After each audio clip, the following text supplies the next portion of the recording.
ఉదయకాల సమయంలో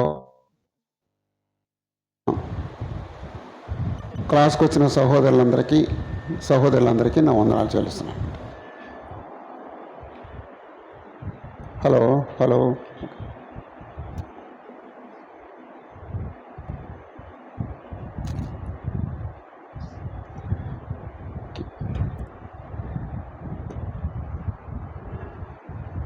కొంచెం తగ్గించాలండి ఇది. ఓకే,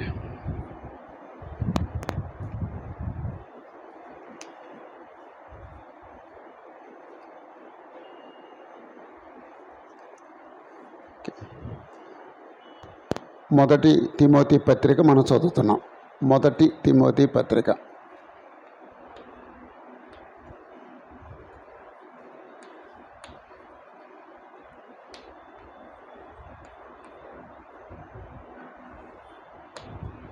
పౌలు తిమోతి రాసిన మొదటి పత్రిక.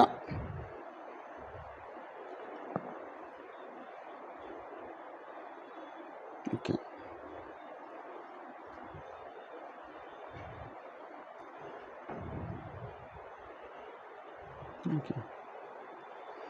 మొదటి 2 వచనాలు ఉపోద్ఘాతం, 3:11 వచనాలు అయితే ఈ తిమోతి పత్రికలో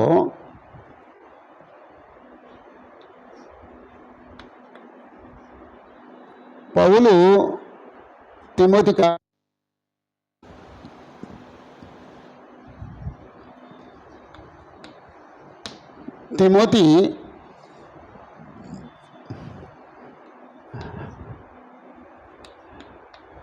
ఎఫెసీ సంఘానికి ఆజ్ఞాపిస్తాడు.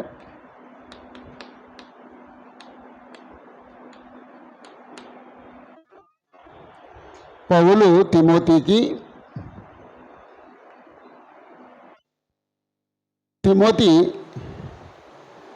ఎఫెసీ సంఘానికి ఆజ్ఞాపిస్తారు.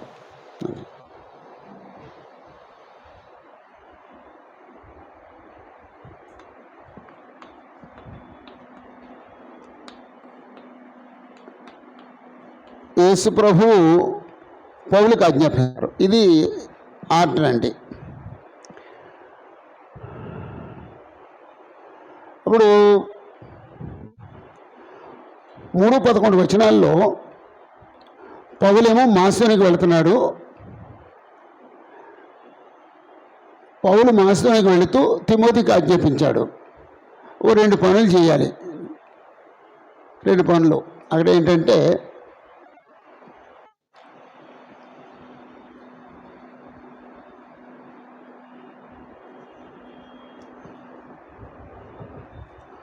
అబద్ధ బోధకులు ఉన్నారు.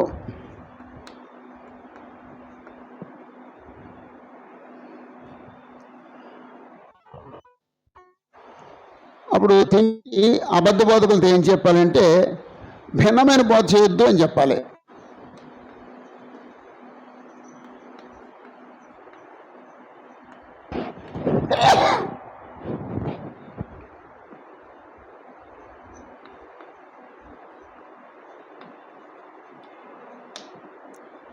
భిన్నమైన బోధ చేయొద్దు అని చెప్పాలి.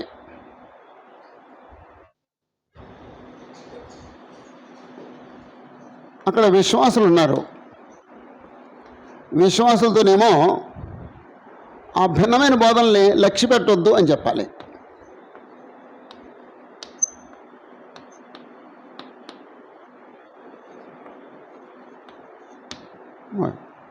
అదండి ఈ తిమోతి టార్గెట్. అబద్ధ బోధనతో భిన్నమైన బోధ చేయొద్దు అని చెప్పాలి. విశ్వాసం ఈ భిన్నమైన బోధని లక్ష్య పెట్టొద్దు అని చెప్పాలి. ఓకే, నేను మాసిదోనియాకి వెళుచుండగా సత్యమునకు భిన్నమైన బోధ చేయవద్దనియు,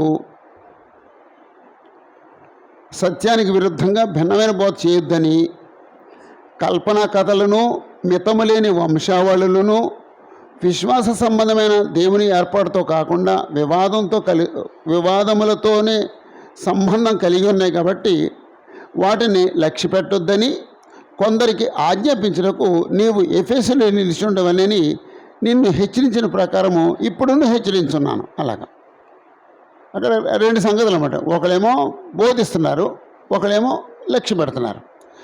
అప్పుడు ఈయన బోధించొద్దని చెప్పాలి, లక్ష్య పెట్టొద్దని చెప్పాలి.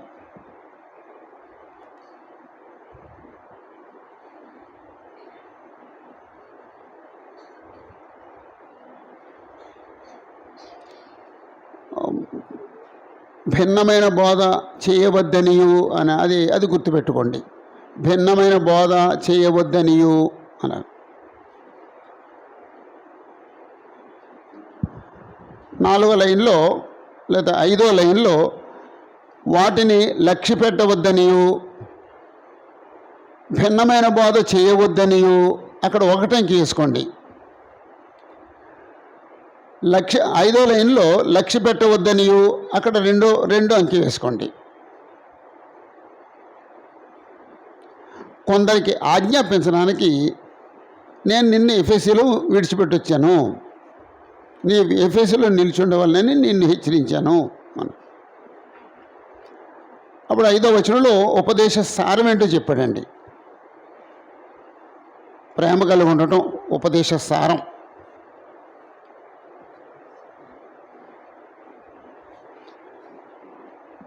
అప్పుడు ఈ ఉపదేశ సారాన్ని కొంతమంది మానుకొని తొలగిపోయారు.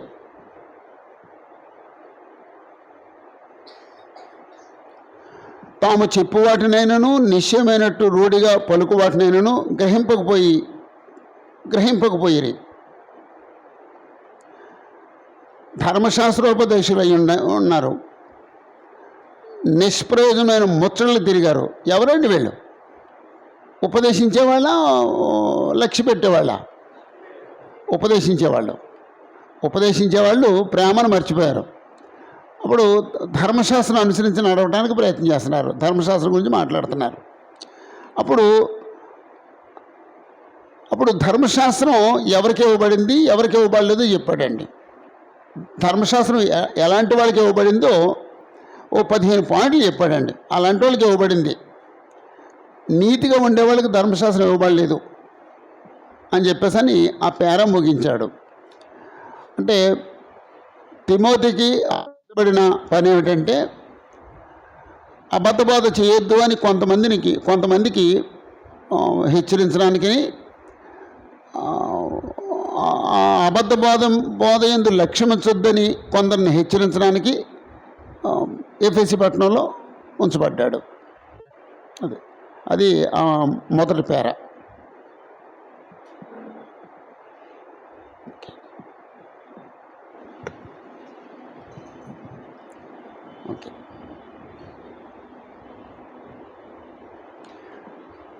12వ వచనం నుండి 15వ వచనం వరకు 17వ వచనం వరకు రెండో పేర చదువుకుందామండి. పూర్వము దోషకుడను హింసకుడను హానికరునైన నన్ను తన పరిచర్యకు నియమించి నమ్మకమైన వానిగా ఎంచినందుకు నన్ను బలపరిచిన మన ప్రభువైన క్రీస్తు యేసుకు కృతజ్ఞుడై ఉన్నాను. తెలియక అవిశ్వాసం వలన చేసి తిని గనుక కనికరింపబడితిని. మరియు మన ప్రభువు యొక్క కృపయు క్రీస్తు యేసునందున్న విశ్వాసమును ప్రేమయు అత్యధికంగా విస్తరించెను. పాపులను రక్షించుటకు క్రీస్తు యేసు లోకమునకు వచ్చినను వాక్యము నమ్మదగినదియు పూర్ణ అంగీకారమునకు యోగ్యమైనదియునై ఉన్నది. అట్టి వారిలో నేను ప్రధానులను అయినను నిత్య జీవము నిమిత్తము తనను విశ్వసింపబో వారికి నేను మాదిరిగా ఉండులాగిన యేసుక్రీస్తు తన పూర్ణమైన దీర్ఘశాంతమును ఆ ప్రధాన పాపినైన నా యందు కనపరుచున్నట్లు నేను కనికరింపబడితిని. సకల యుగముల్లో రాజయ్యుండి అక్షయుడును అదృశ్యున్నగు అద్వితీయ దేవునికి ఘనతయు మహిమయు యుగయుగములు కలుగునుగాక. ఆమెన్.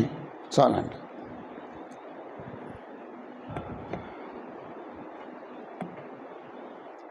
మొదటి పేరాలోనేమో పౌలు తిమోతికి ఆజ్ఞాపించిన సంగతి ఉందండి. 3వ వచనం నుండి 11వ వచనం వరకు.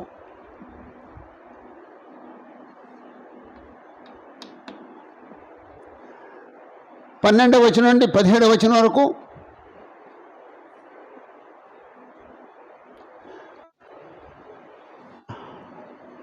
12 నుండి 17 వరకు యేసు ప్రభు పౌలుకి ఆజ్ఞాపించిన సంగతి ఉందండి. అలాగండి, యేసు ప్రభు పౌలుకి ఆజ్ఞాపించిన సంగతి 2వ పేరాలో ఉంది. ఓకే, మీలో ఎవరైనా చెప్పండి, ఏం ఆజ్ఞాపించాడు యేసు ప్రభు పౌలుకి?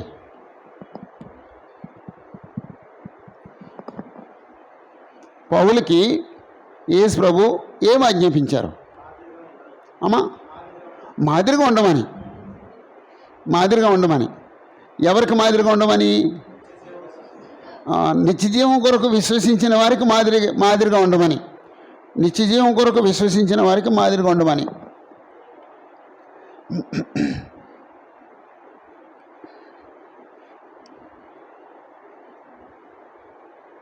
పదహారవ వచనంలో నిత్యజీవం నిమిత్తము తనను విశ్వసించబో వారికి నేను మాదిరిగా ఉండలాగున యేసుక్రీస్తు తన పూర్ణమైన దీర్ఘశాంతమును ఆ ప్రధాన పాపినైన నాయందు కనపరుచున్నట్లు నేను కనికరింపబడితిని.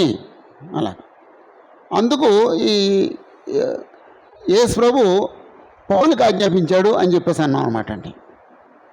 ఓకే, ఇప్పుడు చెరిపేద్దామండి. చెరిపేసి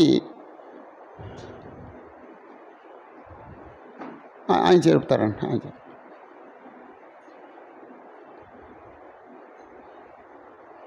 ఓకే, చెరిపే కంప్లీట్ చేయండి.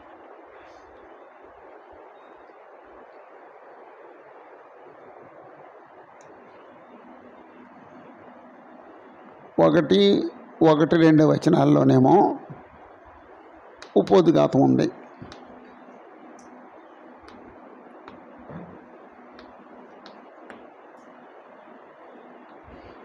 1, 3, 11 వచనాల్లోనేమో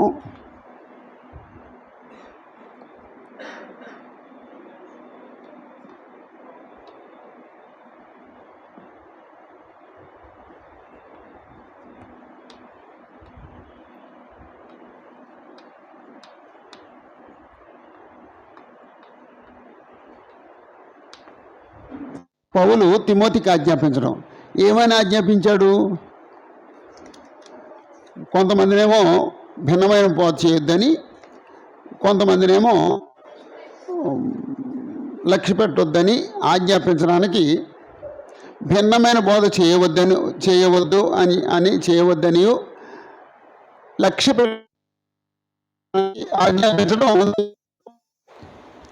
పౌలు తిమోతికి ఆజ్ఞాపించాడు. అదేమిటంటే భిన్నమైన బోధ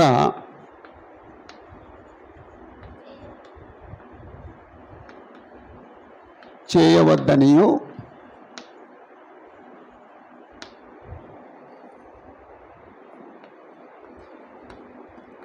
లక్ష్య పెట్టవద్దనియు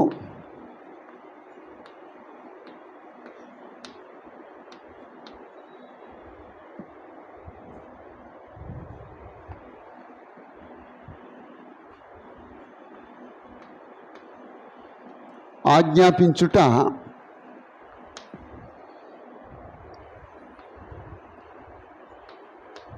తిమోతి పని.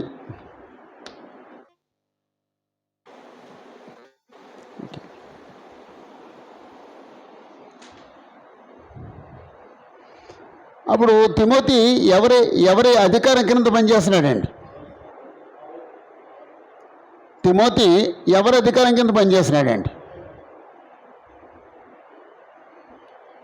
తిమోతి ఎవరి అధికారం కింద పనిచేస్తున్నాడండి? అంటే పౌలు అని ఆడిన తర్వాత నేను మళ్ళీ అడిగితే మళ్ళీ పౌలు అని చెప్పకూడదు, ఇంకేదో చెప్పాలన్నమాట అండి. పౌలుకున్న అధికారం ఏంటండి? అపోస్తలత్వం, అపోస్తలుడు. అంటే అపోస్తుల అధికారం కింద పనిచేస్తున్నాడు. అపోస్తులు అనేది చిన్న విషయం కాదండి. అపోస్తులు 13 ఉంటారండి, ఇంకెవ్వరు అపోస్తులు కాదండి. అంటే యేసుప్రభు అపోస్తులు అనేది అది వేరే సంగతి. యేసుప్రభు అపోస్తులు 13, ఇంకెవ్వరికి అది అది అది వర్తించదండి. వారికి ఉన్న అధికారాలు వేరు. ఈరోజు ఎవరికి ఆ అధికారం లేదండి. అపోస్తులు ఉన్న అధికారం ఎవరికీ లేదండి. ఎవడో తెలియనోడు అపోస్తులను పెట్టుకుంటాడండి. ఆడు మరీ మరీ హీనుడు అనమాట అండి, ఏమీ తెలియనోడు అనమాట అండి, రానుడు అనమాట అండి. ఆడు ఈ మనుషులకి అభిమానాలు ఎక్కువైపోయి కొంతమంది వ్యక్తులకి, వాళ్ళు అభిమానించే వ్యక్తులకి అపోస్తులు అని పెట్టేస్తారండి. తప్పండి అది. అది ఎవరికి వర్తించదండి, 13 తప్ప. యేసుప్రభునేమో దేవుని చేత పంపబడినవాడు, ఈ 13 యేసుప్రభు చేత పంపబడినవారు. ఇక మిగిలిన తర్వాత వాళ్ళకి ఇక వర్తించదండి. ఇప్పుడు భూమి మీద ఎవరైనా అపోస్తులను పెట్టుకుంటున్నారండి? బోలంతమంది ఉన్నారండి. వాళ్ళ పేర్లు చెప్పక్కర్లేదు, బోలంతమంది ఉన్నారండి. తప్పండి. తిమోతికి ఉన్న అధికారం ఏంటంటే అపోస్తులు చెప్పిన అపోస్తులు అప్పగించిన పని, అపోస్తులు అప్పగించిన పని. ఓకే.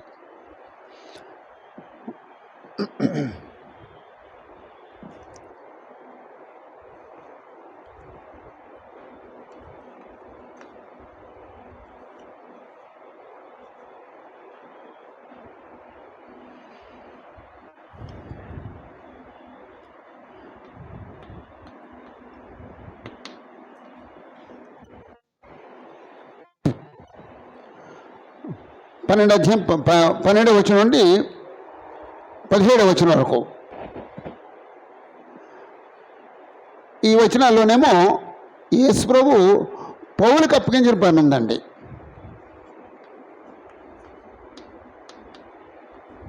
యేసు ప్రభువు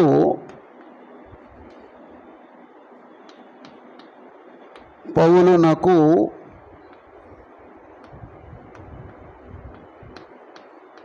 అప్పగించిన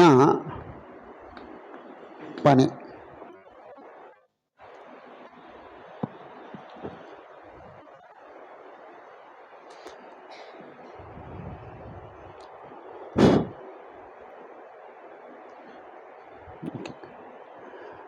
అప్పుడు 12-13 వచనాల్లో 12-13 వచనాల్లో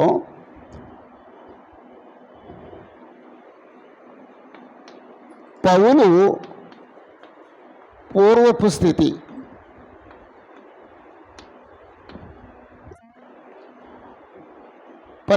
వచనాల్లో పౌలు పూర్వపు స్థితి చెప్పాడండి. పూర్వం పౌలు అలాంటోడు, పూర్వము దోషకుడను, హింసకుడను, హానికరుడైన నన్ను. ఓకే. పూర్వం దోషకుడు, హింసకుడు, హానికరుడు. పూర్వము దోషకుడు,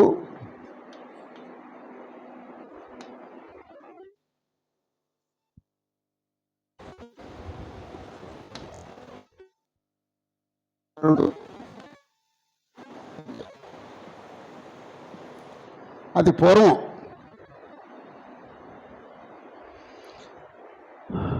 బాప్తిజం పొందక మునుపు, రక్షించబడక మునుపు పౌలు ఎలాంటివాడంటే ఇతరులను దూషించేవాడు, ఇతరులను హింసించేవాడు, ఇతరులకు హాని చేసేవాడు.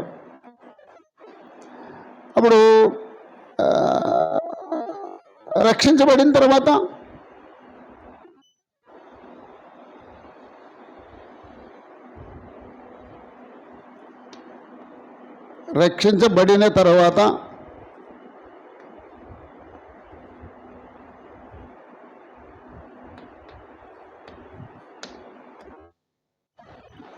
రక్షించబడిన తర్వాత ఎలాంటోడు?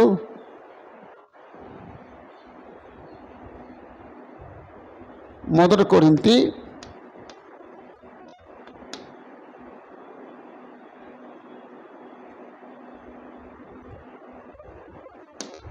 4వ అధ్యాయం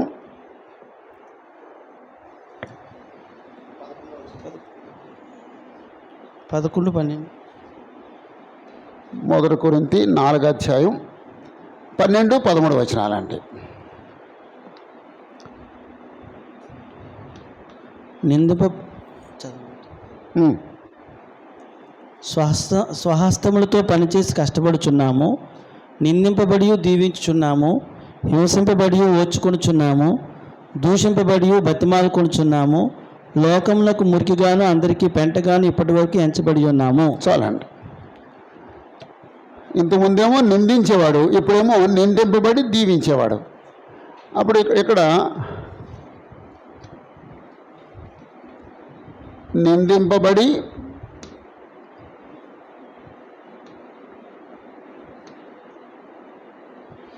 దీవించుచున్నాము, నిందింపబడి దీవించున్నాము, హింసింపబడి ఓర్చుకొనుచున్నాము.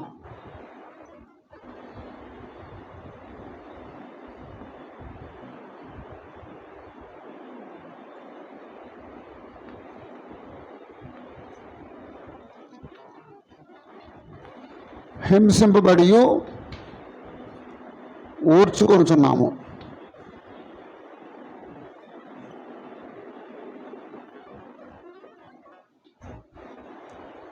ఓర్చుకొనుచున్నాము, దూషింపబడి బతిమాలుకొనుచున్నాము.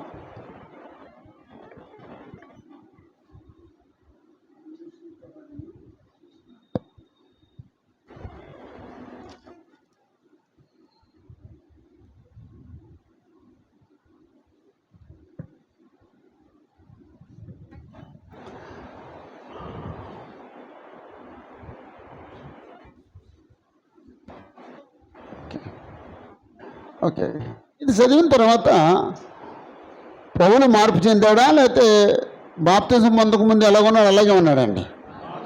మార్పు చెందాడండి. అప్పుడు మనం ఒకసారి ఎవరికి మళ్ళీ ప్రశ్నించుకుందాం. నేను పూర్వం ఎలాగున్నాను, బాప్తిజం పొందేది ఎలాగున్నాను? ఇలాగే ఉన్నామండి.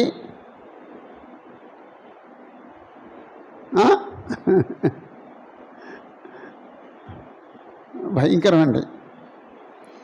కానీ మనం బాప్తిజం పొందేది కూడా ఆ పాతదే ఎక్కువ కొనసాగుతుంది. మారలేదు అంటలేదు, ఎక్కువ ఏ శాతం ఉందండి? ప్రాచీన స్వభావం ఎక్కువ ఉందా, నవీన స్వభావం ఎక్కువ ఉందా? ప్రాచీన స్వభావం ఎక్కువ ఉందండి. ఇంకా కొంచెం ఎక్కువ మార్చుకోవాలండి, కఠినంగా మార్చుకోవాలండి, ఇంకా ఎక్కువ కృషి చేయాలండి, ఇంకా ఎక్కువ కృషి చేయాలండి. ఓకే,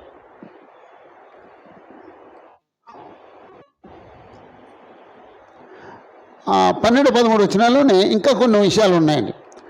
తన పరిచర్యకు నియమించి నమ్మకమైన వానిగా ఎంచినందుకు నన్ను బలపరిచిన మన ప్రభు అయిన యేసుక్రీస్తుకు కృతజ్ఞుడై ఉన్నాను అన్నాడండి. అంటే యేసు ప్రభు పౌల్ని తన పరిచర్యకు నియమించాడటండి.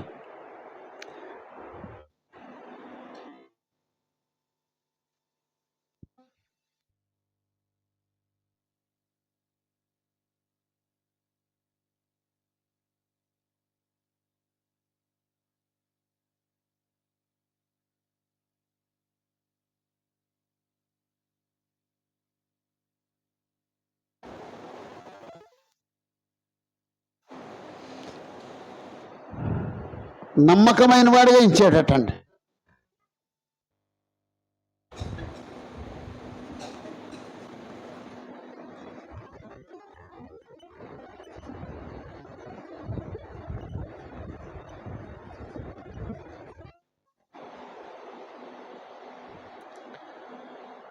తన పరిచర్యకు నియమించాడు, నమ్మకమైన వాడిగా ఇచ్చాడు.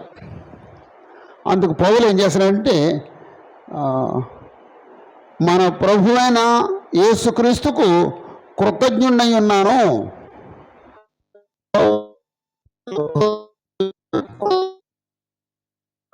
కృతజ్ఞుడై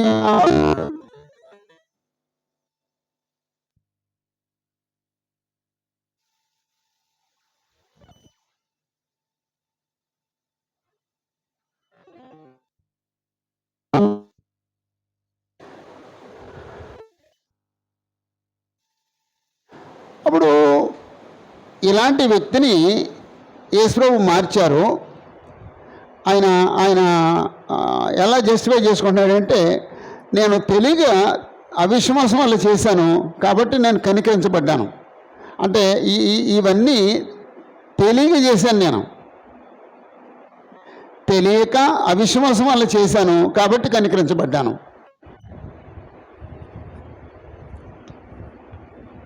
తెలియక అవిశ్వాసము వలన చేశాను కనుక కనికరించబడ్డాను.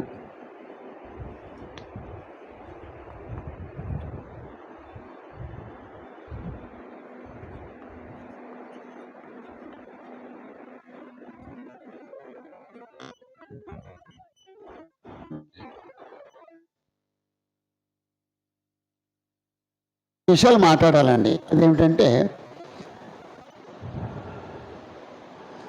దూషించడం, హింసించడం, హాని చేయటం అవి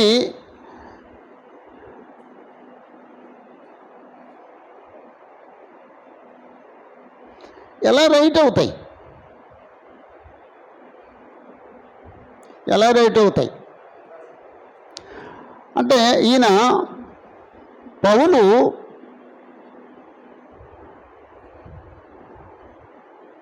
సొంత వ్యతిరేకతతో ఆ పనులు చేశారా, లేకపోతే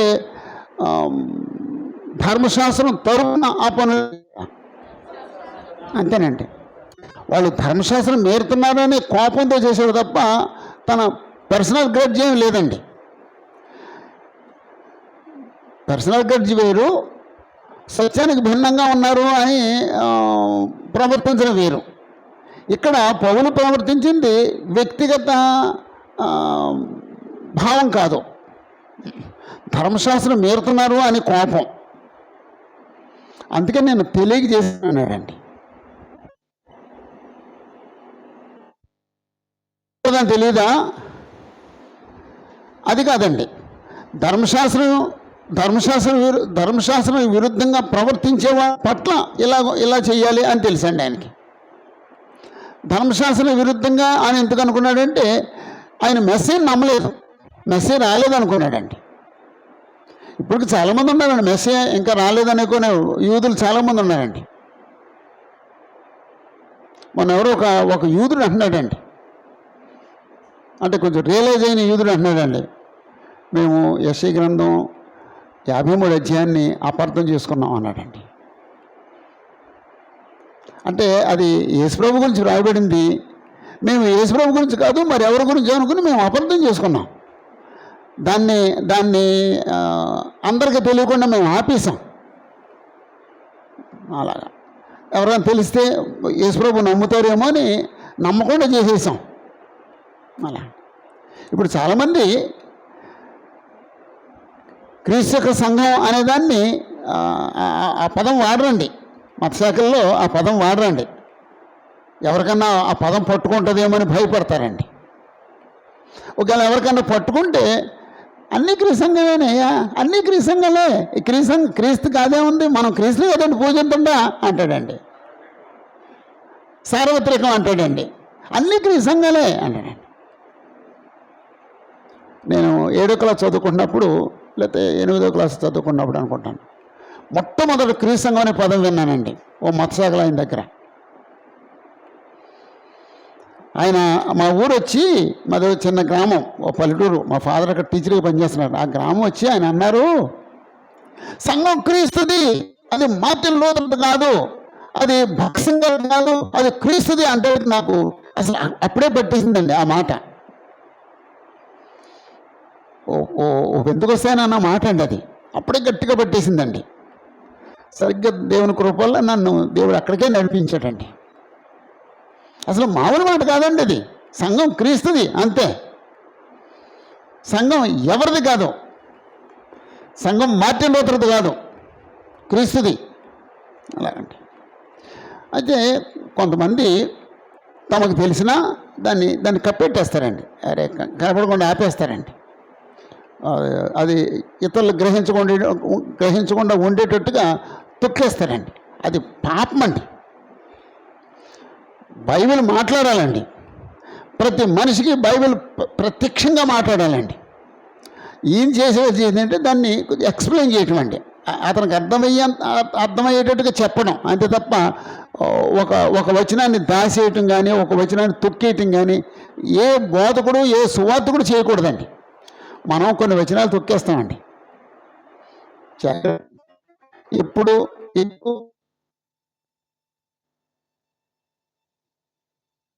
అన్ని వచనాలు ఎక్స్ప్లెయిన్ చేయండి.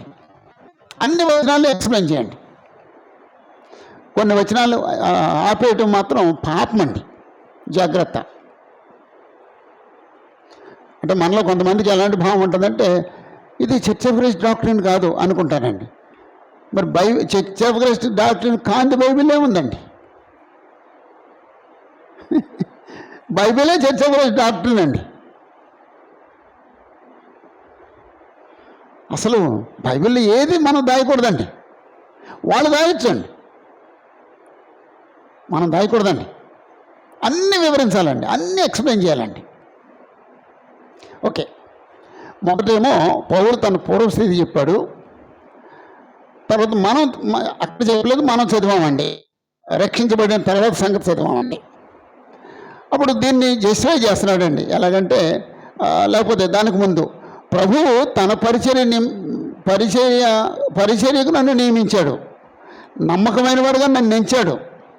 అందుకు నేను యేసుప్రభుకి కృతజ్ఞతాస్తులు చెల్లిస్తున్నాను అని చెప్పి, మరి ఇది ఎందుకు చేసావు ఇది అని చెప్పేదంటే తెలియక అవిశ్వాసం వల్ల చేశాను కాబట్టి నేను పడ్డాను. ఇప్పుడు పూర్వం మనం చేసిన పనులు తెలియ చేసామా తెలిసి చేసామా? ఓకే, ఇప్పుడు మనం చేస్తున్న పనులు తెలిసి చేస్తున్నామా తెలియక చేస్తున్నామా? అదండి ప్రాబ్లం. జాగ్రత్త అండి, జాగ్రత్త అండి, జాగ్రత్త అండి. తెలియక చేస్తే కనికరించబడతామంటండి, తెలిసి చేస్తే క్షమించబడం. జాగ్రత్తగా ఉందామండి. ఓకే,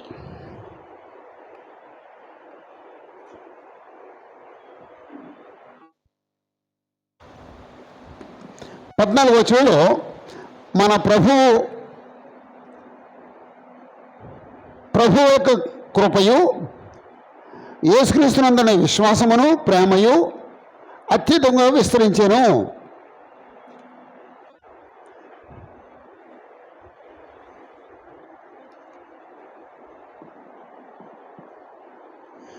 మన ప్రభు యొక్క కృపయు యేసుక్రీస్తునందున్న విశ్వాసమును ప్రేమయు అత్యధికంగా విస్తరించెను. అంటే 14వ వచనంలో మన ప్రభు యొక్క కృప అన్నాడండి. అక్కడ ప్రభు అంటే మనం యేసు ప్రభు అనుకుంటాం, కానీ రెండో లైన్లో ఏమన్నాడంటే యేసుక్రీస్తునందున్న విశ్వాసము అన్నాడండి. కాబట్టి పైది ఏమిటనమాట అండి? దేవుడు అనమాట అండి. అంటే దేవుణ్ణి ప్రభు అన్నాడండి. అంటే ఇప్పుడు పెద్ద వివాదం చేస్తున్నాడు. దాన్ని వివాదం చేయక్కర్లేదండి. ప్రభు అని పెద్ద అక్షరం అంటే దేవుడు యెహోవా, చిన్న అక్షరం అంటే యేసు ప్రభు. కొన్నిసార్లు చిన్న అక్షరాలు రాసి దేవుడికి కూడా అలాగే వాడారండి. 14వ వచనంలో మన ప్రభు యొక్క కృప అన్నాడండి. చిన్న అక్షరాలు వాడారు, పెద్ద అక్షరాలు వాడారా? అప్పుడు యెహోవా దేవుడా యేసు ప్రభు? చిన్న అక్షరాలు అంటే యేసు ప్రభు, కానీ ఇక్కడ మాత్రం యెహోవా దేవుడే. అలాగండి, కొన్నిసార్లు అలాగ ప్రింటింగ్లో పడ్డాయి. ఇప్పుడు దీన్ని పెద్ద వివాదం చేసేసి అంటే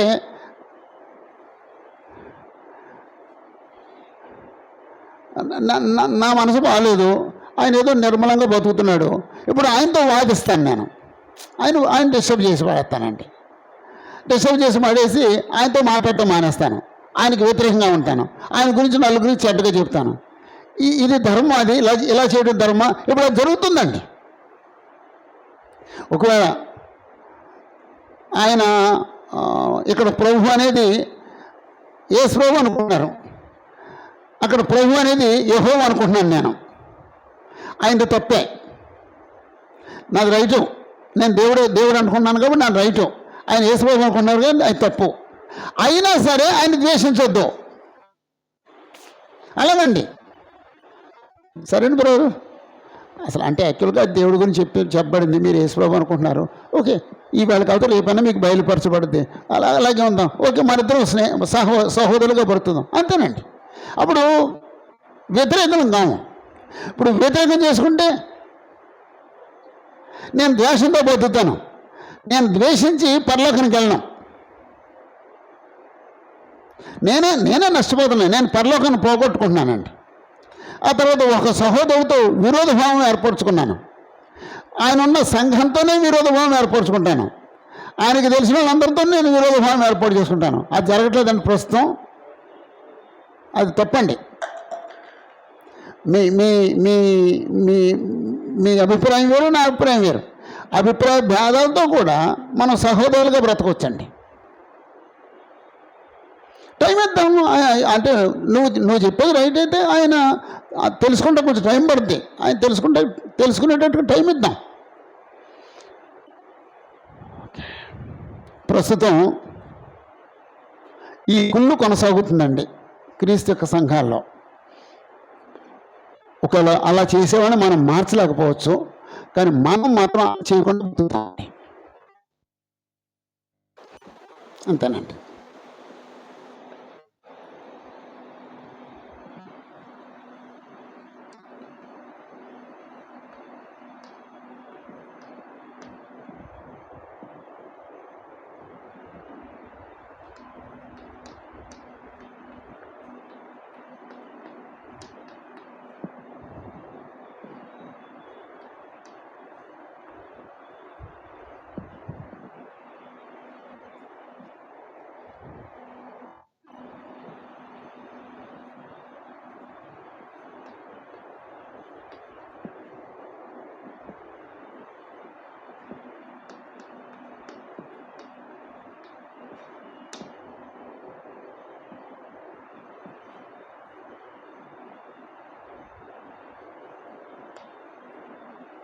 అత్యధికముగా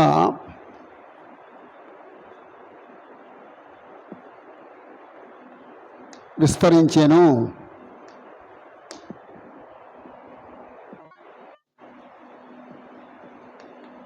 అప్పుడు పాపలను రక్షించుటకు యేసుక్రీస్తు లోకమునకు వచ్చెను అను వాక్యము నమ్మదగినది, పూర్ణాంగీకరమునకు యోగ్యమైనది అయినది.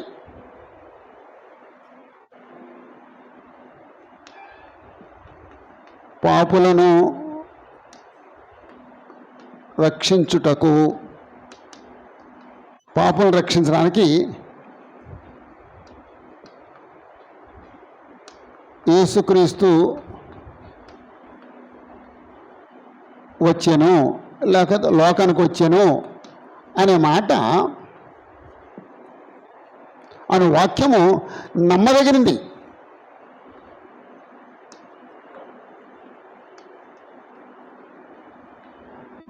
పాపులను రక్షించడానికి యేసు ప్రభు లోకానికి వచ్చారు అనే మాట నమ్మదగినది.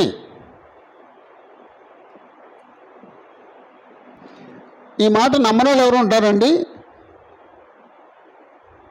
ఈ మాట నమ్మని వాళ్ళు ఎవరు ఉంటారమ్మా? యూదులు నమ్మరండి. ఈ మాట నమ్మని వాళ్ళు ఎవరు ఉంటారండి? హిందువులు నమ్మరండి. అలాగండి. కాబట్టి నమ్మేవాళ్ళ గురించి మాట్లాడుతున్నాడు. ఈ మాట నమ్మదగింది, పూర్ణ అంగీకారములు యోగ్యమైనది.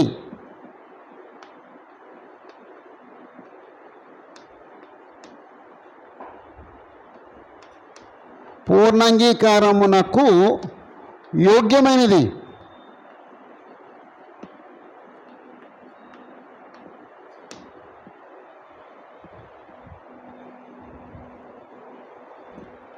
అప్పుడు ఎందుకు ఈ ఈ ఈ మాట రాసి ఉంటాడండి? ఎందుకు ఈ మాట చెప్పుంటాడండి? కనెక్షన్ ఏంటండి? ఎందుకు చెప్పుంటాడండి? ఈ మాట ఎందుకు చెప్పుంటాడండి?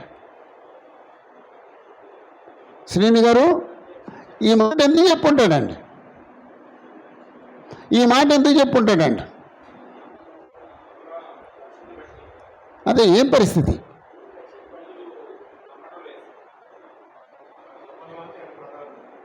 అంటే యాక్చువల్గా యూదులు రాలేదండి. మొదటి పేరాలో యూదులు ఉన్నారు, కానీ రెండో పేరాలోకి యూదులు రాలేదండి.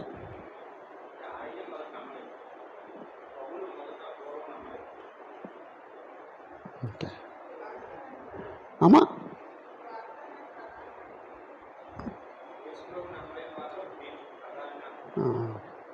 అంటే నేను పూర్వం ఎలాంటి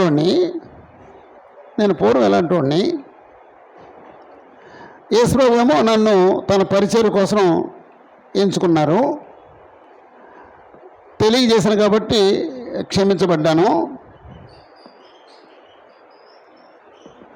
దేవుని కృప, యేసుప్రభు నందు విశ్వాసం, ప్రేమ అత్యధికంగా విస్తరించింది కాబట్టి నేను రక్షించబడ్డాను. అది కనెక్షన్ అనమాట అండి. తర్వాత పాపులు రక్షించడం యేసుప్రభు వచ్చారు కాబట్టి నేను అంగీకరించబడ్డాను. ఇలాంటి వాడినైనా నేను అంగీకరించబడ్డాను. కారణం ఏంటంటే యేసుప్రభు పాపులు రక్షించడానికి వచ్చారు కాబట్టి. కనెక్షన్ అదండి, అది కనెక్షన్ అండి. ఓకే, అప్పుడు ఈ నిర్ణయానికి రావడానికి కారణం ఆఖరి మాట, అట్టి వారిలో నేను ప్రధానుణ్ణి. అంటే ఈ ఈ ఈ పాపుల్లో నేను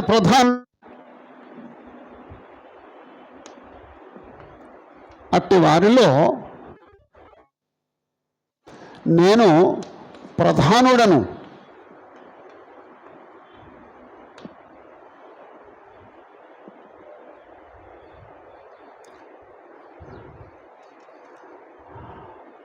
నేను పాపుల్లో ప్రధానుణ్ణి అని చెప్పుకున్నాడండి ఆయన. ఈరోజు చాలామంది పూర్వం ఎంత భయంకరంగా బ్రతికినా నేను చాలా నీతిమంతుడని చెప్తారండి. అది అబద్ధం, అది అబద్ధం.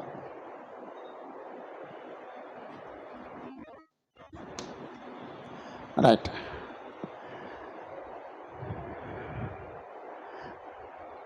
ప్రభువు తన పరిచర్యకు నన్ను నియమించాడు, నమ్మకమైనవాడిగా ఎంచాడు. పౌలుకి చాలా పనులు అప్పగించబడ్డాయండి. సువార్త చేసే పని అప్పగించబడింది, బోధించే పని అప్పగించబడింది, అపోస్తలత్వం అప్పగించబడింది. వాటితో పాటు ఇంకో పని అప్పగించబడిందండి, మాదిరి చూపించే పని అప్పగించబడిందండి. అయినను అన్నాడండి. అయినను అంటే ప్రధాన పాపినైనను నిత్యజీవం తనను విశ్వసించబో వారికి నేను మాదిరిగా ఉండేలాగున యేసుక్రీస్తు తన పూర్ణమైన దీర్ఘశాంతమును ఆ ప్రధాన పాపినైన నాయందు కనపరిచినట్లు నేను కనికరింపబడితిని. అంటే ఇదంతా రాయకుండా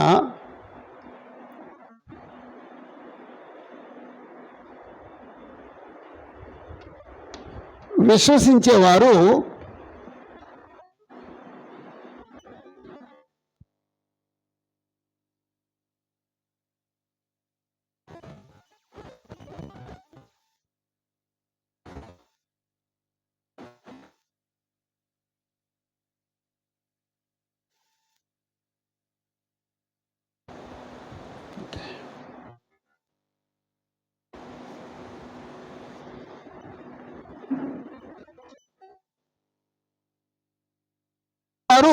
నిత్యజీవం గురించి బోధించాలంటే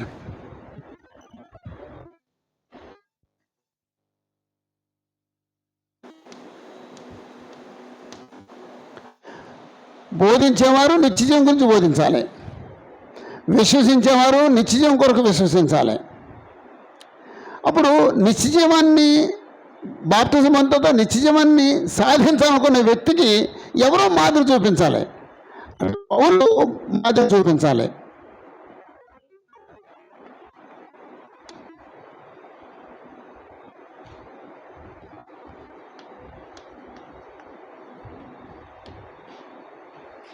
ఓకే,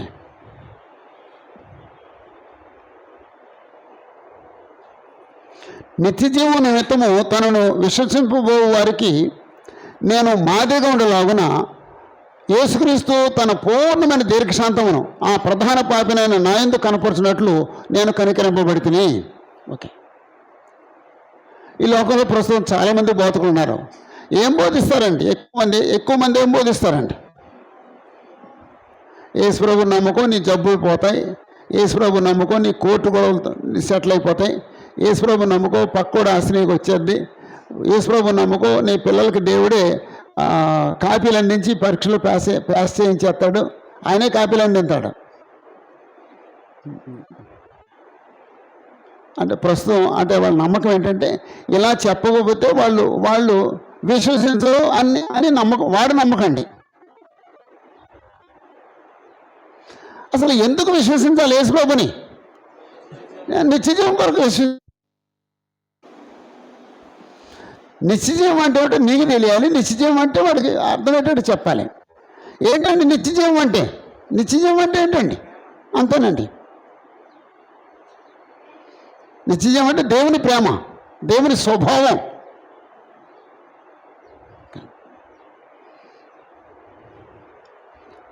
ఈ రక్షణ లేని వ్యక్తి దేవుని స్వభావం కలిగి లేడు. ఇది దేవుని స్వభావం, ఇది నిత్యజీవం అని చెప్పి ఒక బోధకుడు చెప్పాలి. అప్పుడు ఆ వ్యక్తి వినే వ్యక్తి, విశ్వసించే వ్యక్తి ఆ నిత్యజీవాన్ని ఇష్టపడాలండి. నేను దేవుని ప్రేమ కలిగి బ్రతుకుతాను అని కోరుకోవాలండి. కోరుకుని బాప్తిజం పొందాలి. బాప్తిజం పొందిన తర్వాత ఏదో ఒక రోజు వచ్చేసి కాదు, కొంతకాలం వర్క్ చేస్తే తప్ప అది రాదు. అప్పుడు ఈ కొంతకాలం కృషిలో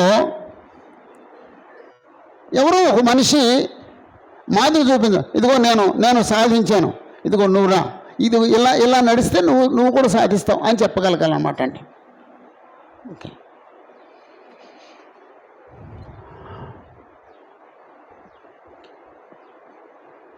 అపోస్తలుడైన పౌలు టార్గెట్ మామూలు టార్గెట్ కాదండి. పౌలు మొదట ఎలాంటి వాడండి? ఇలాంటి మనిషి ఇప్పుడు ఇప్పుడు ఇప్పుడు ఎలాంటి వాడు అయిపోయాడండి? దేవుని స్వభావాన్ని విశ్వాసులకి నేర్పించేవాడు అయిపోయాడండి. నిత్యజీవాన్ని నేర్పించేవాడు ఇలాంటి మనిషి. మనలో కొంతమంది ఈ జీవితాన్ని కొనసాగిస్తూ ఉంటాం, ఇంకా నిత్యజీవాన్ని మనమే నేర్పుతాం.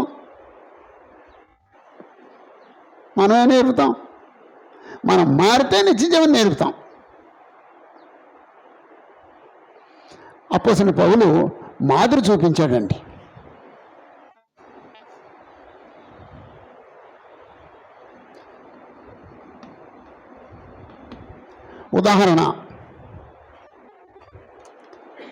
ఉదాహరణ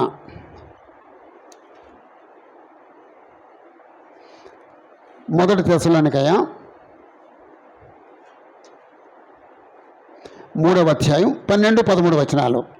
మొదటి తెస్సలోనికయ 3వ అధ్యాయం 12-13 వచనాలు. మరియు మన ప్రభువైన యేసు తన పరిశుద్ధులందరితో వచ్చినప్పుడు మన తండ్రి అయిన దేవుని ఎదుట మీ హృదయములను పరిశుద్ధత విషయమే అనింద్యమైనవిగా ఆయన స్థిరపరచుటకై మేము మీ ఎడల ఎలాగూ ప్రేమలో అభివృద్ధి పొంది వర్ధిల్లుచున్నామో అలాగే మీరును ఒకని ఎడల ఒకడును మనుషులందరి ఎడల ప్రేమలో అభివృద్ధి పొంది వర్ధిల్లునట్లు ప్రభు దయచేయునుగాక. చాలండి.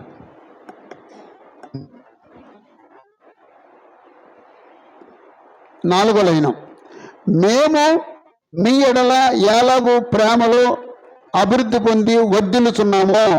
మేము మీ ఎడల ఎలాగూ ప్రేమలో అభివృద్ధి పొంది వర్ధిల్లుచున్నామో అంటే అపోస్తలుడైన పౌలు, తిమోతి, సీల వీళ్ళేం చేస్తారు? వారి ఎడల ప్రేమ చూపించి ఆ ప్రేమలో వర్ధిల్లు. అప్పుడు వీళ్ళేం చేయాలటండి? అలాగే మేము ఒకని ఎడల ఒకడు మనుషులందరి ఎడల ప్రేమలో అభివృద్ధి పొంది వర్ధిల్లునట్లు ప్రభు దయచేయుగాక. మేము మేము మీ పట్ల ప్రేమ చూపించాం,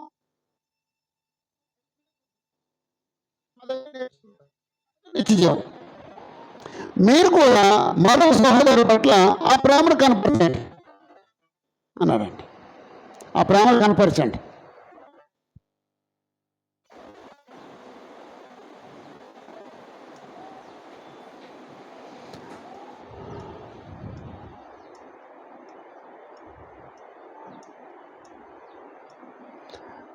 రెండో ఉదాహరణ 4వ అధ్యాయం 1-2 వచనాలు. మొదటి తెస్సలోనిక 4వ అధ్యాయం 1-2 వచనాలు.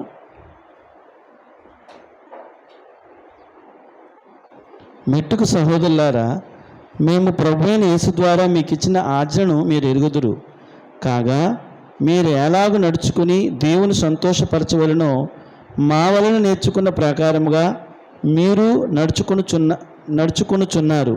ఈ విషయంలో మీరు అంతకంతకు అభివృద్ధి నందవలనని మిమ్మల్ని వేడుకొని ప్రభువైన యేసునందు హెచ్చరించుచున్నాము. చాలండి. 2వ వచనం, మీరు ఎలాగో నడుచుకొని దేవుని సంతోషపరచవలను, మీరు ఎలాగో నడుచుకొని దేవుని సంతోషపరచవలను మా వలన నేర్చుకున్న ప్రకారముగా. మీరు ఎలాగో నడుచుకొని దేవుని సంతోషపరచాలో మా దగ్గర నేర్చుకున్న ప్రకారంగా. వాళ్ళు ఎలా నడుచుకొని దేవుని సంతోషపరచాలో ఎవరి దగ్గర నేర్చుకున్నారండి? పౌలు దగ్గర నేర్చుకున్నారండి. అంచేత మా వలన నేర్చుకున్న ప్రకారముగా అన్నాడండి. మీరు మా దగ్గర నేర్చుకున్నారు దేవుని ఎలా సంతోషపరచాలో. అప్పుడు తర్వాత మాట అంటున్నాడండి, నేర్చుకున్న ప్రకారముగా మీరు నడుచుకొనిచున్నారు. దేవుని ఎలా సంతోషపరచాలో వాళ్ళకి మాదిరి చూపించారు. తెస్సలోనిక వాళ్ళు నేర్చుకున్నారు, పౌలు దగ్గర నేర్చుకున్నారు ఎలా దేవుని సంతోషపరచాలో. అలా నడుచుకోండి. ఏ విషయంలోనండి?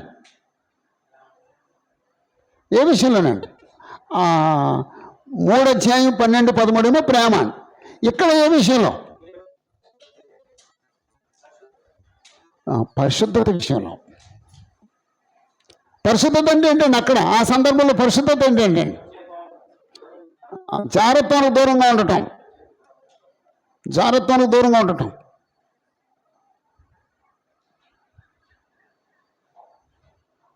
జాగ్రత్తలకు దూరంగా ఉండటం అంటే 8వ వచనం వరకు ఆ పేరా దాని గురించి రాశాడండి.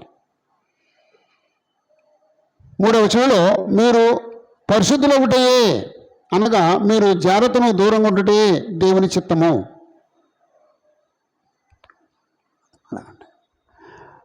అంటే ఒక సువార్తికుడు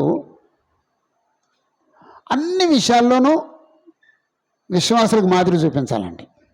అన్ని విషయాల్లోనూ. ఇప్పుడు ధనాపేక్ష లేకుండా ఉండు అని చెప్పి బోధించాడు అనుకోండి, అప్పుడు సువార్తగా ఏం చేయాలన్నమాట అండి?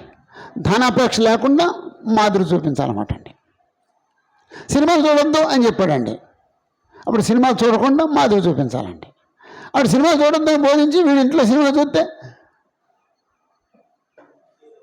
అయిపోయిందండి.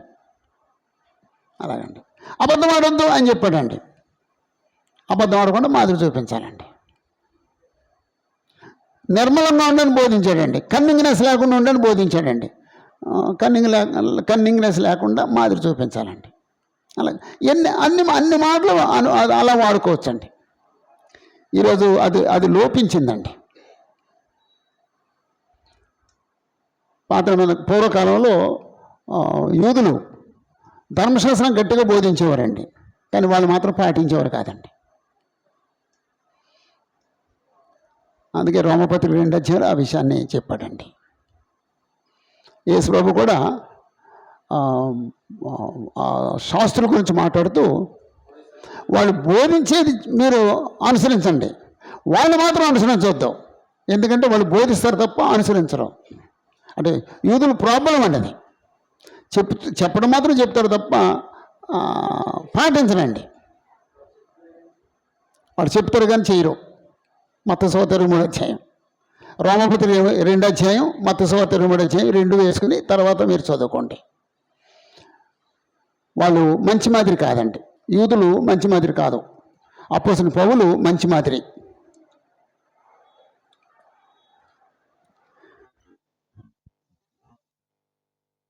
చూడు, సకల యుగముల్లో రాజు ఉండి అక్షయుడును అదృశ్యుడునకు అద్వితీయ దేవునికి ఘనతయు మహిమయు యుగ యుగములు కలుగునుగాక.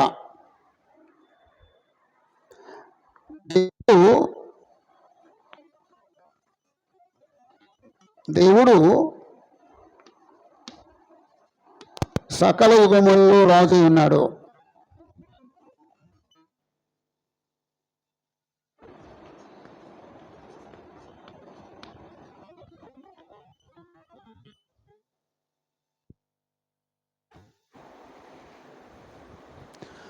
దేవుడు సకల యుగముల్లో రాజు ఉన్నాడు.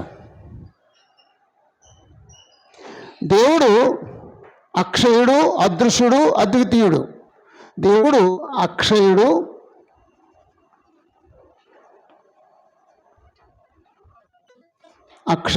అదృశ్యుడు,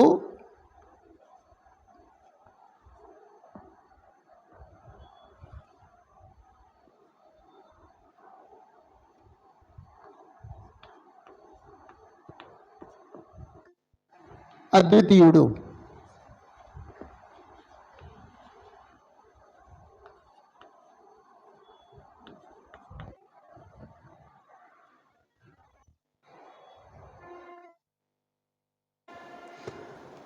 దేవునికి ఘనత మహిమ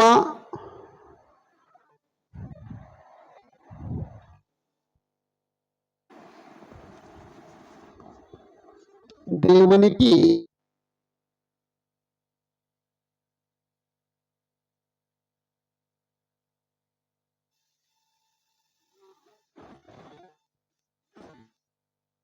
కలుగును.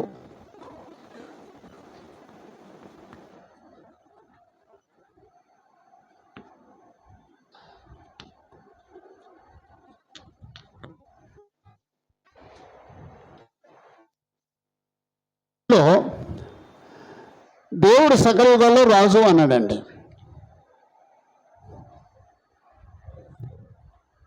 మనలో కొంతమంది దేవుడు సకల యుగాల్లో రాజు అని నమ్మరండి. ఈ అపోస్తలుల 2 అధ్యాయంలోనే రాజ్యం స్థాపించబడింది, అప్పుడే రాజు అని నమ్ముతారు అన్నమాట అండి. అంతకుముందు రాజు కాదు అంటారండి.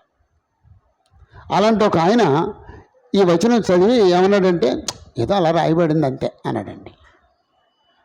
అదే వాస్తవం కాదు అన్నాడండి. అంటే వాడు నమ్మకపోతే అది వాస్తవం కాదు, బైబిల్ అయినా సరే వాస్తవం కాదు, ఆయన నమ్మేదే వాస్తవం. పౌల అభిప్రాయం. అప్పుడు నేనన్నాను, దేవుడు సకల యుగాల్లో రాజు అనేది వాస్తవం కాదు, అనేది వాస్తవేనా? అది ఎలక్కబడింది అని మాట రాలేదు. అదృశ్యం అనేది కూడా ఏదో జస్ట్ అలా జనరల్గా రాశాడా?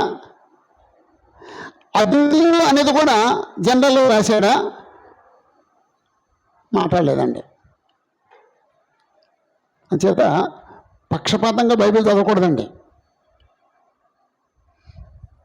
ఆ మొదటి సెంటెన్స్ నమ్మితే ఆ మిగిలిన 3 నమ్ము, కింద 3 నమ్మితే ఆ మొదటి 2 నమ్ము, అంతే. దేవుడు సకల యుగంలో రాజు.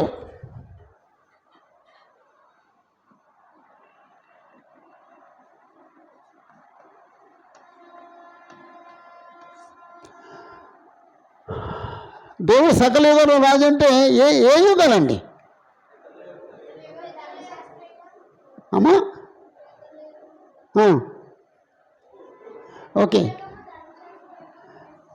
ఓకే, పితృల యుగం, ధర్మశాస్త్ర యుగం, క్రైస్తవ యుగం. అంతకుముందు నిత్యత్వం, క్రైస్తవ యుగం తర్వాత నిత్యత్వం. ఓకేనండి. ఇప్పుడు నిత్యత్వంలో దేవుడు రాజు వచనం కావాలండి.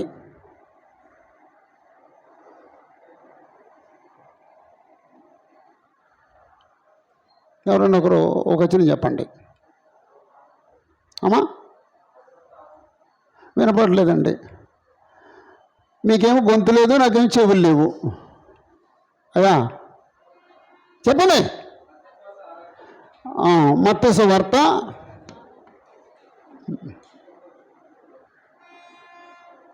6వ అధ్యాయం. ఓకే, ఏముందండి అక్కడ? పరలోకమందున మా తండ్రి, అలా అండి, పరలోకమందున మా తండ్రి. ఆ పదం అన్ని కాలాలు సరిపోద్ది, నిత్యత్వానికి కూడా సరిపోద్దండి. ఓకే, అప్పుడు పితృ యుగంలో దేవుడు రాజు అయి ఉన్నాడు.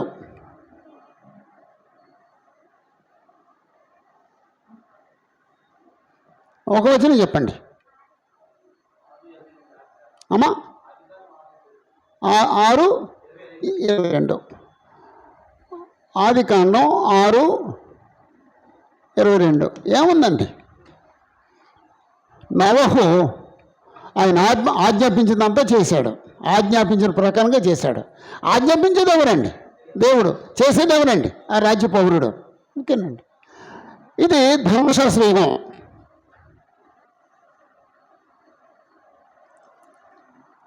ధర్మశాస్త్ర యుగంలో దేవుని యొక్క రాజ్యం ఉంది. ఒక వచనం కావాలండి. నిర్గమకాండం 19వ అధ్యాయం 5-6 వచనాలు. నిర్గమకాండం 19, 5, 6 వచనాలు. ఏమన్నాడండి అక్కడ? దేవుడు యెహోవా ఇశ్రాయేలు జనాంగాన్ని ఒక రాజ్యంగా నియమించుకున్నాడు, రాజులని యాజక సమూహంగా నియమించుకున్నాడు, ఒక రాజ్యంగా నియమించుకున్నాడు. కాబట్టి ధర్మశాస్త్ర యుగంలో ఉన్న మనుషులు దేవుని యొక్క రాజ్యం.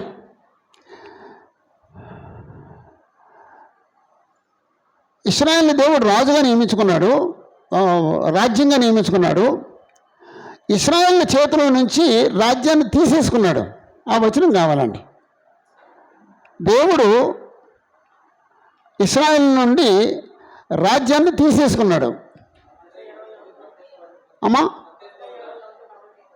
మత్తయి సువార్త 20వ అధ్యాయం 43. మత్తయి సువార్త 21వ అధ్యాయం 43వ వచనం. అప్పుడు ఇక్కడేమో రాజ్యం ఇచ్చాడు, ఇక్కడేమో తీసేసుకున్నాడు.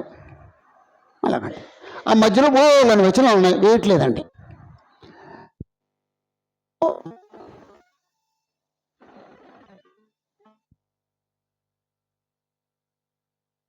యుగంలో దేవుని రాజ్యం ఉంది.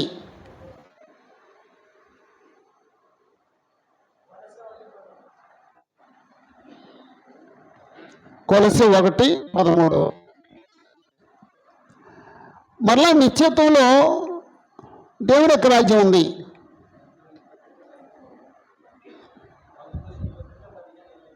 మొదటి కొరింథీ 15:24.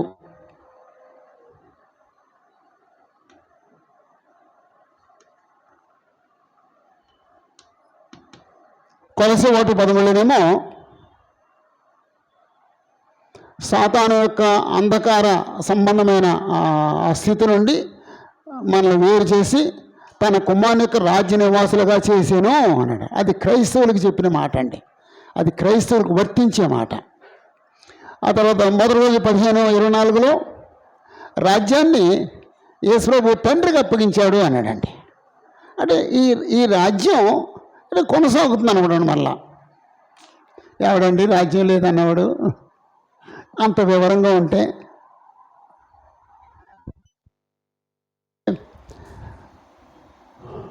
వెతుక్కోకుండా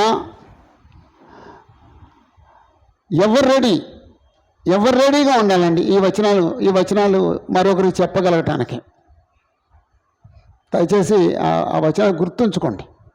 దేవుడు సకల యుగాల్లో రాజు. దేవుని యొక్క రాజ్యమే చెప్పలేకపోతే మనం వేస్ట్ అండి. మన జీవితాలు వేస్ట్ అండి. జాగ్రత్త అండి.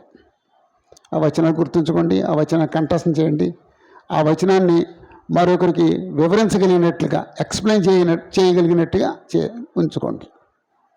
అంతేనండి. దేవుడు సకలయుగాల్లో రాజు. ఓకే.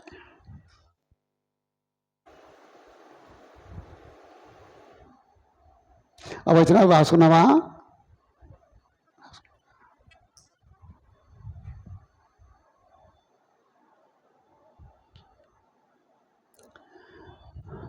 చివరి పేర చదువుతామండి. 18, 19, 18, 20 వచనాలు. అంటే ఏదన్నా చెరిపోయాయండి, ఇక్కడ తప్పదు.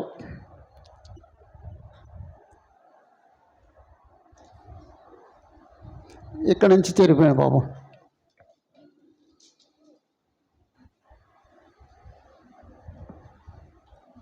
చదివండి బ్రదర్. 18, 20 వచనాలు. నా కుమారుడు అయిన తిమోతి, నీవు విశ్వాసమును మంచి మనస్సాక్షి కలిగిన వాడువై నిన్ను గూర్చి ముందుగా చెప్పబడిన ప్రవచనములు చొప్పున ఈ మంచి పోరాటం పోరాడవలనని వాటిని బట్టి ఈ ఆజ్ఞను నీకు అప్పగించుచున్నాను. అట్టి మనస్సాక్షిని కొందరు త్రోసివేసి విశ్వాస విషయమై ఓడబద్దలైపోయిన వారి వలె చెడి ఉన్నారు. వారిలో హుమేనయును అలెగ్జాంద్రియును ఉన్నారు. వీరు దూషింపకుండా శిక్షింపబడుటకే వీరిని సాతానుకు అప్పగించితిని. చాలా.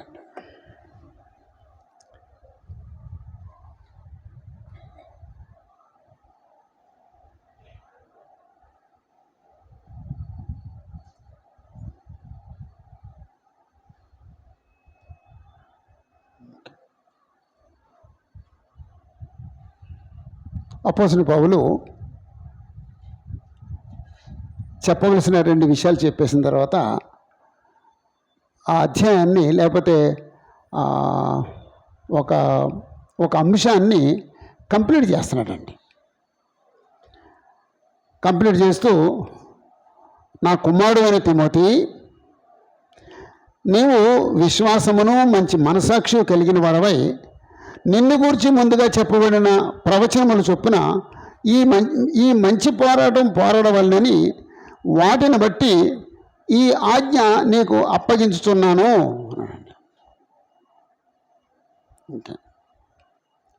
నా కుమారుడు అని తిమోతి, అది పౌలు తిమోతిని కుమారుడుగా భావించాడు.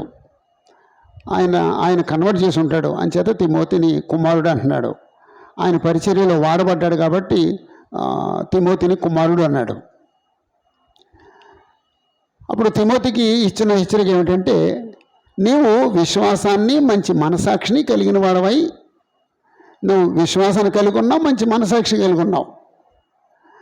నిన్ను గురించి ముందుగా చెప్పబడిన ప్రవచనములు చొప్పున, నాకు అర్థం కాలేదు అదేంటంటే, అది నీ గురించి ముందుగా చెప్పబడిన ప్రవచనములు చొప్పున, నిన్ను గురించి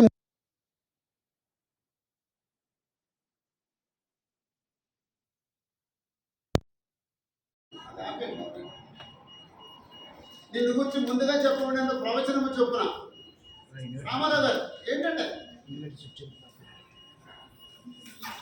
అక్కడ ఆ పిల్లడు మీరే పెట్టండి, తెలిసినోడు వెళ్ళి చేయండి. ఆ పిల్లడు ఆయనకు ఆ వయసు లేదు.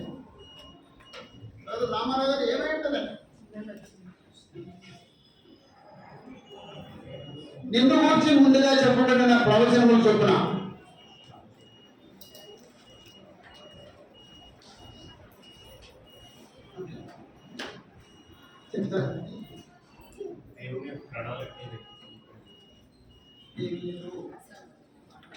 ఇప్పుడు బ్రదర్ మీరు సువార్త చేయాలండి అని చెప్పేసి నేను అన్నాను. అప్పుడు నేనేం చేస్తాను, వచనం చూపిస్తాను. అప్పుడు మొదటి సందర్భంలో బైబిల్ రాయబడలేదు, అక్కడ వచనం చూపించడానికి ఉండదండి. అప్పుడు ఏం చేస్తానండి, ఎవరో ఒక ఆయన పరిశుద్ధాత్మ చేత ప్రేరేపించబడి తిమోతి గురించి ప్రవచిస్తాడండి. అదండి రాజబాబు గారి గురించి ప్రవచిస్తాడండి. నీ గురించి ప్రవచించారు, అది గుర్తుంచుకో అన్నాడు. నిన్ను గురించి ముందుగా చెప్పబడిన ప్రవచనం చొప్పున ఈ మంచి పోరాటం పోరాడవలను అని నిన్ను ఆజ్ఞాపిస్తున్నాను. అంటే పూర్వకాలంలో అక్కడ ఉండే సంఘ సభ్యుల గురించి ఎవరో ఒక ఆయన ప్రవచించేవాడు అనమాట అండి. సహోదరుడా, నిన్ను దేవుడు ఈ పని వాడు నిర్ణయించుకున్నాడు, ఈ పని నువ్వు చేయాలి అని చెప్తాడు అనమాట. ఇప్పుడు నాకెలా తెలిసిందంటే పెద్ద కోసం నీకు ప్రాక్టీస్ చేస్తాను. తెలుసామా? నాకు అనుభవం ఉంది. అది అబద్ధం అండి. అంటే ఈ పిల్లలు మన సుభాష్ సేవలో వాళ్ళతో బాగుందని అసలు అనుకుని ఆయన ఓహో నా కుమారుడా, నిన్ను నా పని కోసం నిర్ణయించుకున్నాను కుమారుడా, నువ్వు నా పని చేయి కుమారుడా అంటాడు అన్నమాట. అప్పుడు వీడు రొంగిపోతాడండి.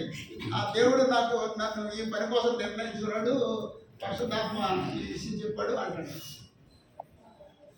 నేను అబద్ధం ఆడలేదు, నాకు సాక్షి ఉన్నాను. ఇప్పుడు కూడా ఇలా ప్రాక్టీస్ ఇలాంటి ప్రాక్టీస్ ఉందని చెప్తాడండి. ఈ పెద్ద కోసం చెప్తాడు. అబద్ధం. రక్షించబడిన ప్రతి క్రైస్తవుడు సువార్త ప్రకటించాలి. దానికి వచనం ఉంది.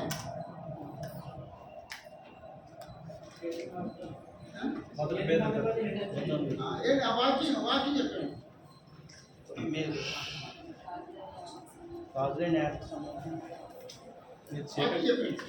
చీకట్లో నుండి ఆశ్చర్యకరమైన తన వెలుగులోనికి మిమ్మల్ని పిలిచిన వాడిని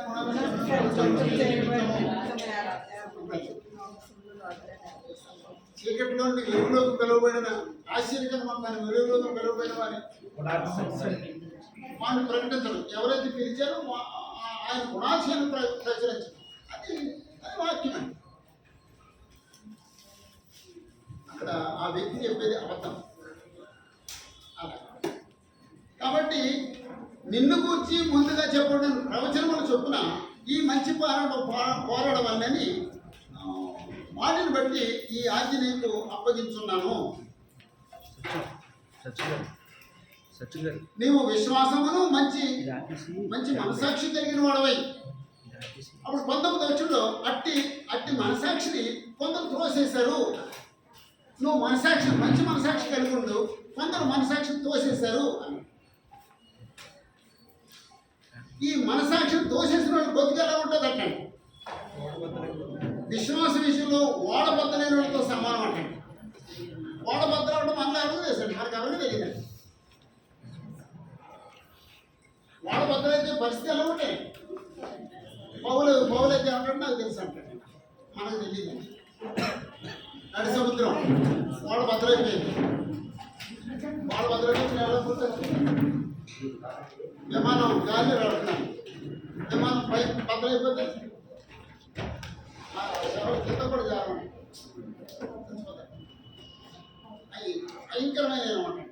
వాడ బద్దలవడం కానీ విమానం పగిలిపోవడం కానీ అవి బిగిస్తాడండి. తల్లి బిగిస్తాడు, చూడదని బిగించడానికి వచ్చారు. వాడ బద్దలైపోవడం భయంకరమైంది. ఎంతో కొంచెం మనసాక్షి తోసేసి వాళ్ళ గురించి మాట్లాడారు. అట్టి మనసాక్షిని కొందరు త్రోసివేసి విశ్వాస విషయము ఓడబద్దలేకపోయిన వారి వరే ఉన్నారు.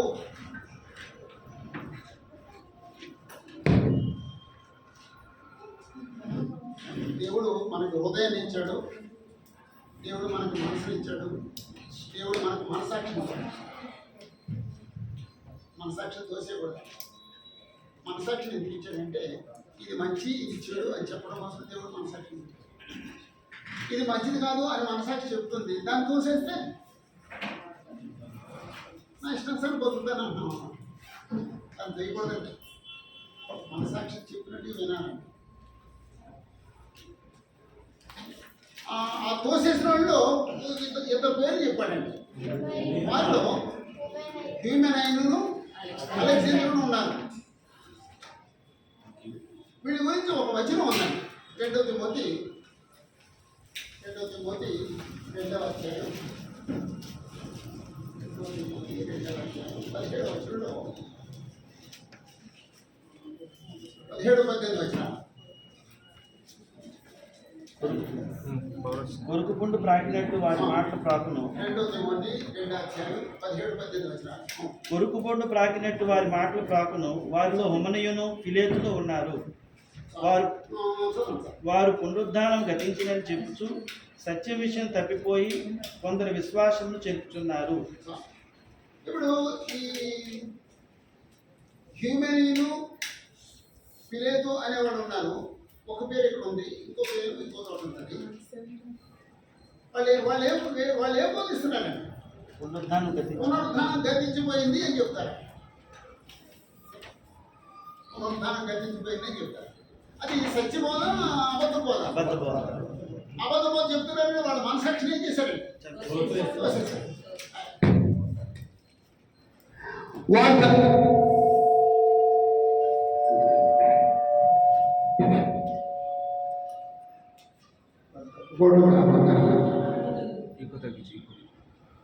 తప్పిపోవడం కాకుండా కొందరి విశ్వాసమును చెరుపుతున్నారు.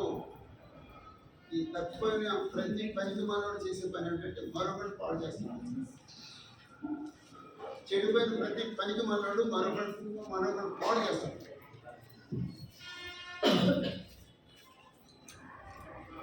మనసాక్షిని దేవుడు ఇచ్చాడు, అది మన హెచ్చరికలకు ఇవ్వబడింది. ఆ హెచ్చరికలు ఎప్పుడు కూడా తోసేయకూడదు.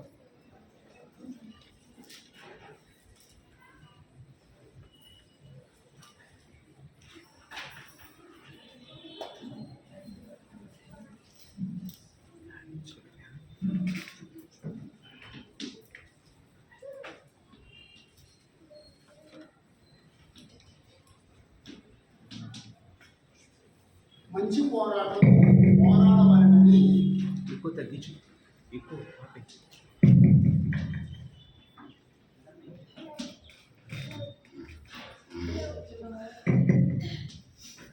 పౌలు తిమోతిని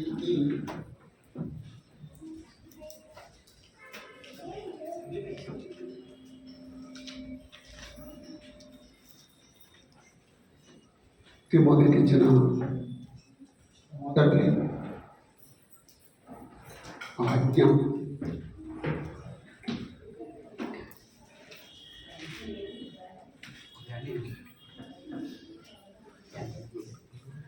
మంచి పోరాడవలనని పౌలు తిమోతికి ఇచ్చిన మొదటి ఆజ్ఞ.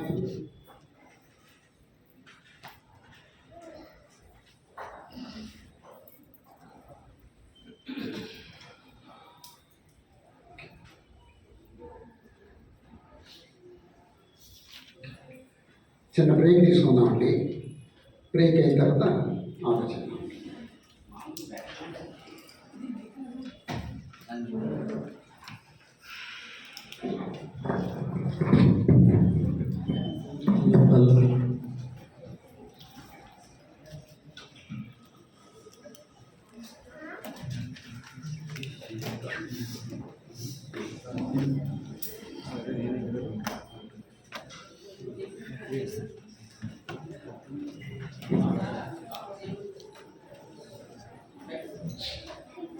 ప్రార్థన శుభాకాంక్షలు ప్రార్థన చేయాలని స్వామిని ఆహ్వానిస్తాను.